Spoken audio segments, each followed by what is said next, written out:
أعوذ بالله من الشيطان الرجيم. بسم الله الرحمن الرحيم. بسم الله الرحمن الرحيم. السلام عليكم ورحمة الله وبركاته. الحمد لله القائل الذين إذا أصابتهم مصيبة قالوا إنا لله وإنا إليه راجعون. والصلاة والسلام على رسول الله الذي ذكر لأمته بأن يذكروا محاسن موتاهم. وصلى الله على سيدنا محمد وعلى آله وصحبه وذرياته وأمته أجمعين وبعد. فيا أحباب الله وأحباب رسوله صلى الله عليه وسلم، أوصي نفسي وإياكم بتقوى الله فقد فاز المتقون فلا تموتن إلا وأنتم مسلمون. Allah Subhanahu wa Ta'ala telah memberikan satu ketentuan hukum dalam berkehidupan, bahwa siapapun manusia yang berkehidupan di muka bumi ini menjalani misi sebagai khalifah untuk beribadah kepada Allah Subhanahu wa Ta'ala, diberikan oleh Allah batas waktu untuk mengemban misi dimaksud dalam setiap generasi yang berkelanjutan dan saling menggantikan, dan masa waktu ini disebut dengan nama ajal. Maka setiap insan tidak akan bisa berlepas dari ketentuan ajal ini, baik generasi terdahulu, kini, ataupun yang akan datang. Demikian Allah Subhanahu wa Ta'ala berfirman dalam Al-Quran surah ke-7 Al-A'raf ayat 34, walikulli ummatin ajal fa idza jaa ajaluhum la yastakhiruna sa'atan wa la yastaqdimun. Dan setiap umat, kelompok masyarakat yang berkehidupan, setiap generasi yang saling menggantikan, mereka memiliki batas waktu untuk menuntaskan misi dalam kehidupan, batas waktu untuk mencari bekal, beribadah sampai kembali kepada Allah Subhanahu wa Ta'ala. Batas waktu itulah yang disebut dengan ajal. Maka bila telah tiba ajalnya, manusia tidak dapat mengkreasikan diri, baik memajukan ataupun berupaya mengundurkan ajal yang dimaksudkan. Hadirin sekalian, dalam mengisi ajal ini, maka manusia dibimbing oleh Allah Subhanahu wa Ta'ala untuk memenuhi waktu ini dengan beraktivitas, yang tentunya aktivitas ini didesain oleh Allah Subhanahu wa Ta'ala dalam dua kerangka utama. Yang pertama adalah dalam konteks ibadah, menyembah, mengagungkan dan mengesahkan Allah Subhanahu wa Ta'ala. Demikian dalam Al-Quran surah ke-51 Adz-Dzariyat di ayat ke-56, wa ma khalaqtul jinna wal insa illa liya'budun. Dan tidaklah kuciptakan jin dan manusia itu kecuali untuk mengkreasikan seluruh aktivitas hidupnya dalam rangka ibadah kepada Allah Subhanahu wa Ta'ala. Yang kedua adalah manusia dibimbing oleh Allah Subhanahu wa Ta'ala untuk menjadikan seluruh aktivitasnya dalam rangka memakmurkan setiap tempat yang ia pijak, memberikan dampak-dampak positif, hal-hal yang bermanfaat dalam setiap tindakan dan perilaku yang ia lakukan.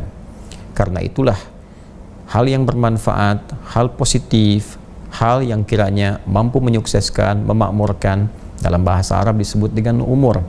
Dan umur ini pula yang seringkali diterjemahkan dalam bahasa Indonesia dengan nama usia. Cara mengisi ajal, cara memenuhi usia kita sampai tiba batas waktu adalah dengan cara mengisinya dengan berbagai yang bermanfaat, bertutur yang bermanfaat, memandang yang bermanfaat, mendengar yang bermanfaat, bahkan berbisnis, bekerja, beraktivitas yang kiranya semua bermanfaat, dapat memakmurkan kehidupan, menyukseskan yang dibenarkan, dan sekaligus membantu setiap tempat yang kita pijak memiliki dampak-dampak positif dari kegiatan yang kita lakukan, baik skalanya di keluarga ataupun di lingkungan sosial atau dalam kehidupan berbangsa dan bernegara. Manusia yang mengemban tugas itu, yang kedua ini, misinya disebut dengan khalifah. Quran surah kedua Al-Baqarah ayat ke-30, wa idh qala rabbuka lil malaikati inni ja'ilu fil ardi khalifah.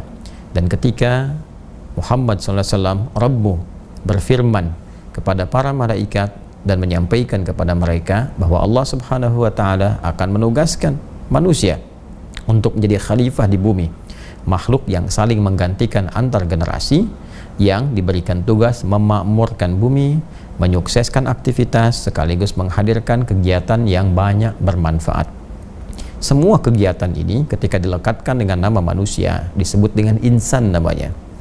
Insan, karena itulah kemudian Allah Subhanahu wa Ta'ala memberikan pesan, manusia yang berkehidupan, beraktivitas disebut dengan insan, namun tidak mengisi waktu yang diberikan sampai ajal tiba dengan perbuatan-perbuatan baik yang bermanfaat, yang memakmurkan, itu disebut oleh Allah sebagai manusia yang rugi. Maka turunlah surah ke-103 untuk mengingatkan, wal 'asr innal insana lafi khusr illa alladhina amanu wa 'amilus shalihat wa tawasaw bil haqqi wa tawasaw bis sabr. Demi waktu, aku bersumpah demi kesempatan, waktu, momentum yang aku berikan pada setiap hamba untuk beraktivitas. Sungguh, setiap manusia yang beraktivitas memanfaatkan waktu itu berpotensi ada yang rugi. Kecuali di antara mereka yang bebas dari kerugian itu adalah yang beriman kepada Allah, yakin bahwa dunia sementara, dunia itu tempat bertugas, dan dunia itu pasti akan ditinggalkan. Sepanjang bernama manusia pasti meninggalkan dunia. Sepanjang bernama manusia pasti akan kembali kepada Allah untuk mempertanggungjawabkan berbagai misi yang telah diemban. Orang-orang yang yakin dengan itu semua lalu mengkreasikan sisa waktunya untuk beramal soleh, dan dengan itu saling mengingatkan, saling share, watawasaw bil haq, dan bersabar menjalaninya, maka itulah orang yang terlepas dari kerugian. Hadirin sekalian, rangkaian ayat-ayat tadi mengingatkan pesan kepada kita bahwa setiap kita ini di dunia ini hanya membawa tugas, membawa misi besar. Imma itu untuk ibadah, mengesahkan, mengagungkan, berubudiyah kepada Allah Subhanahu wa Ta'ala. Karena itu kita sholat, karena itu kita puasa, karena itu baca Al-Quran, untuk mengimplementasikan keyakinan kita bahwa kita ini adalah seorang hamba yang punya tugas selama di dunia, mengesahkan, mengagungkan Allah Subhanahu wa Ta'ala. Saat yang bersamaan kita juga beraktivitas.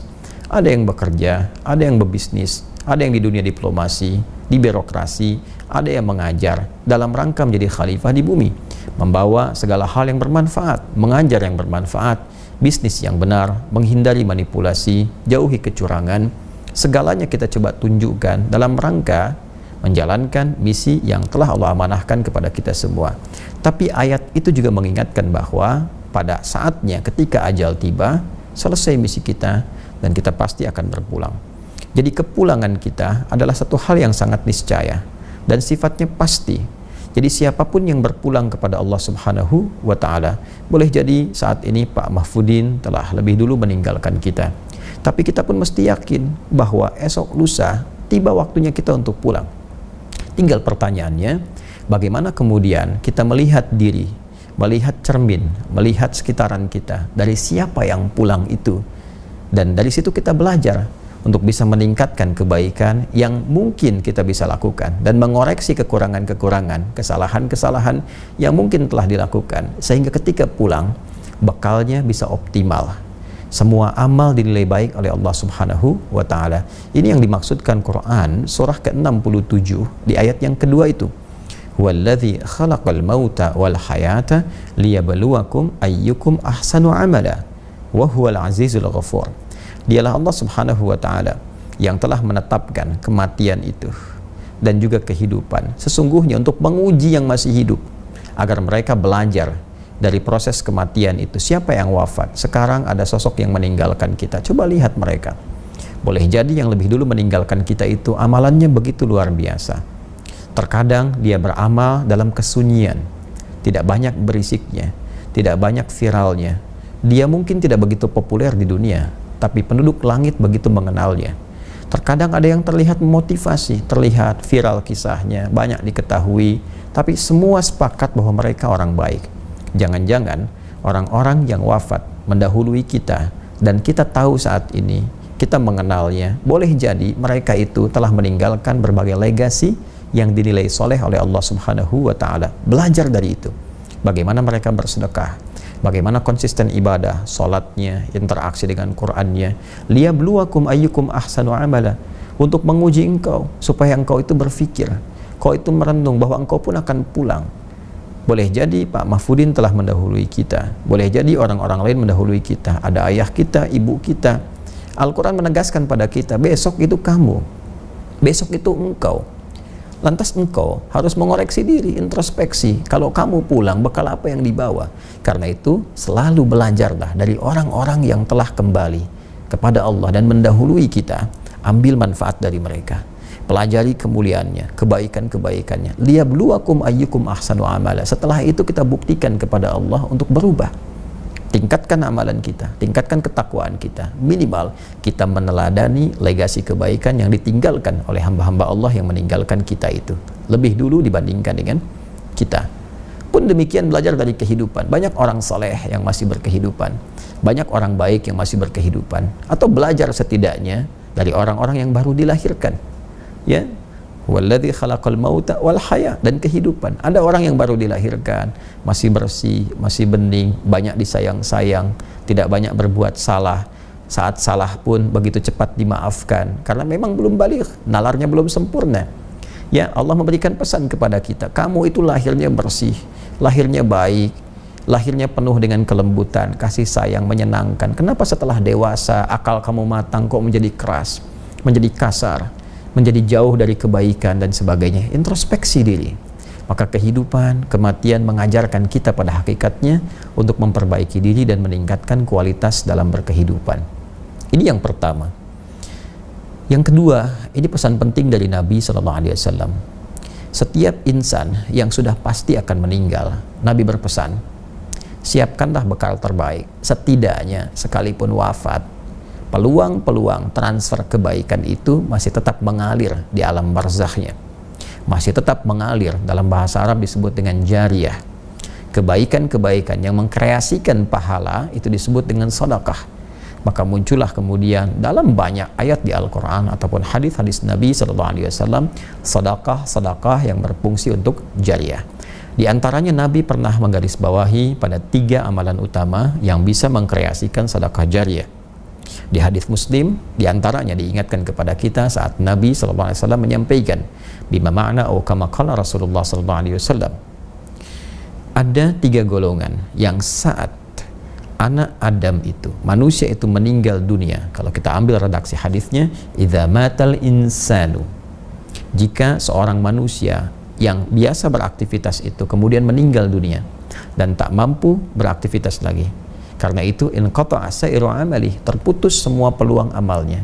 Karena terputus semua peluang kreasi dan amalnya, maka terputus pula peluang pahalanya. Nggak mampu sholat lagi, pahala sholat terputus. Nggak mampu baca Al-Quran lagi, pahala baca Al-Quran terputus. Karena itu mumpung masih hidup, perbanyak sholat sesuai ketentuan, perbanyak bacaan Al-Quran. Kalau sudah meninggal, selesai semua peluang itu.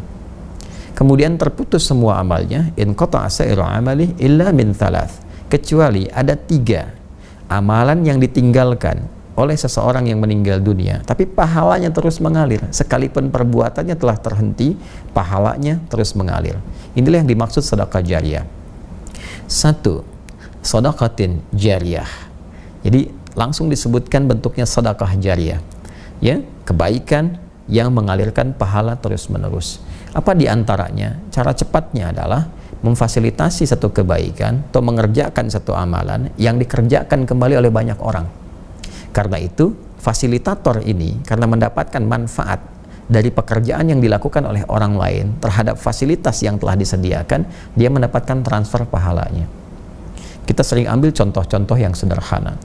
Misal, kita membantu di masjid, sediakan karpet masjidnya, atau misalnya menyiapkan mushaf tertentu, memfasilitasi para penghafal Al-Quran, ada buku-buku hafalan Quran misalnya, atau misalnya memperbaiki madrasah, di sana ada anak yang belajar, ada orang sholat sujud di karpet yang kita fasilitasi itu dengan izin Allah Subhanahu wa Ta'ala.